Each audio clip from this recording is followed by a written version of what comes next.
আসসালামু আলাইকুম ভিউয়ার্স, আপনারা দেখতে পাচ্ছেন মার্কেন্টাইলের 45 নম্বর জাহাজটা। এটা প্রায় শিপ কলেটার।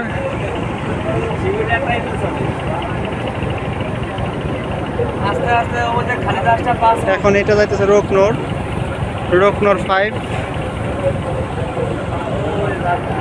দুটো খালি জাহাজ।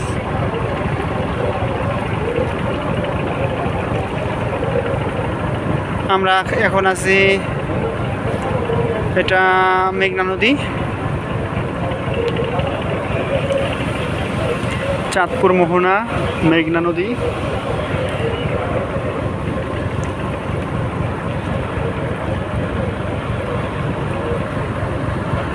দুইটা জাহাজ গেল আমাদের সামনে দিয়ে, দুটোই অনেক বিশাল ছিল।